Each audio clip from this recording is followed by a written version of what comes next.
Hi guys, let's talk about drawing cylinders and ellipses. Our objectives are demonstrate skill in rendering cylinders and ellipses using accurate perspective and proportions. So first is our mind and eye conflict.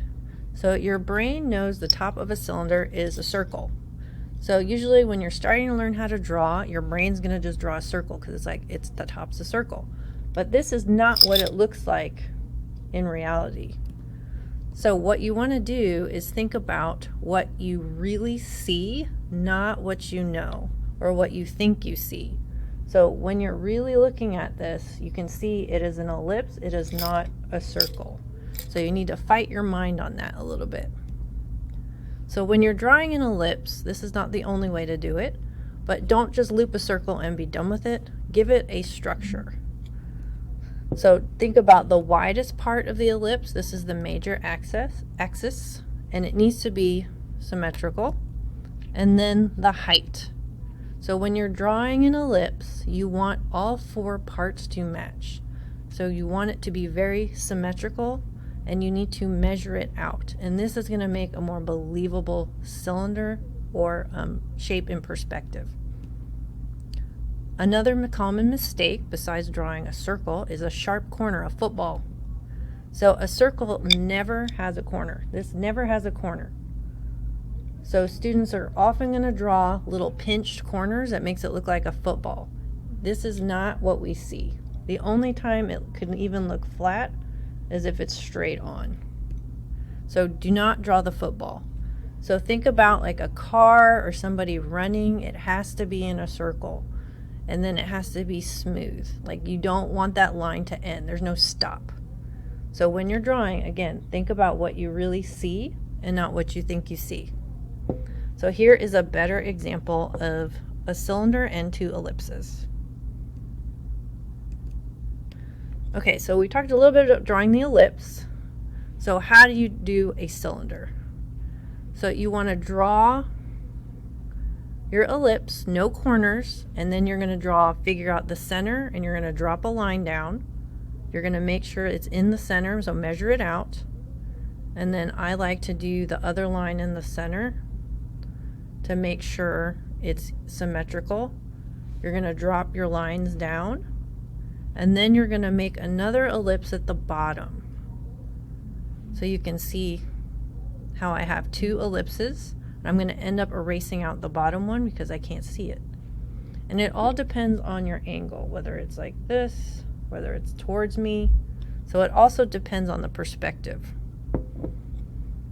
So you could see you want to drop those lines at the widest corners. I'm just going to erase, so I'm also drawing light. I'm going to erase out that bottom. I'm going to erase out all my little guidelines. So remember, I'm just making sure those little cross lines, I'm just making sure that those tops are symmetrical and each part is even.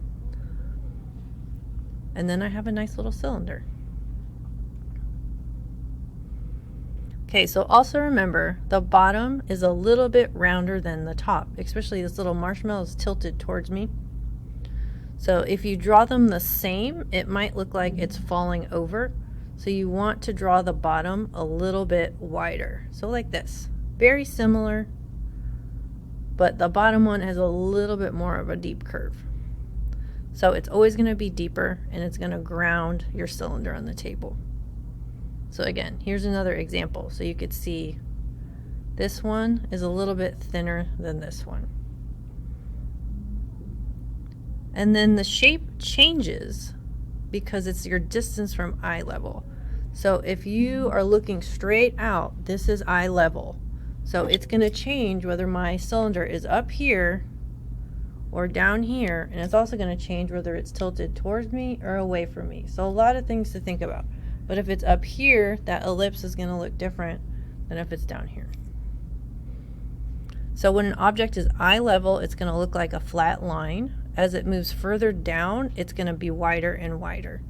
So this is why the bottom of the cylinder is rounder than the top. So just look at your object first. Look at it from different angles. And you can see as it moves, the top turns into a circle, back to an ellipse. Now it's almost in a line. Now it's tilted away from me. You can see that little ellipse right there. So here's another example. So this ellipse is very, very thin. Drop the line down the center, and then that ellipse at the bottom is a little bit wider. And this has also kind of a funky perspective, and also it's a cup, so it's going out at an angle.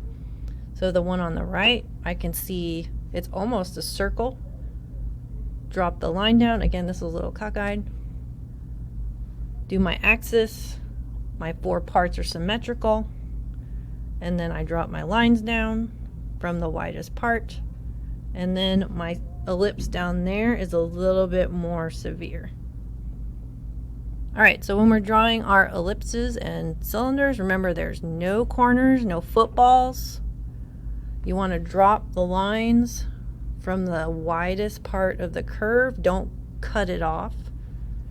And then make sure your bottom curve is a little more rounded than the top. Alright, let's go practice. Good job.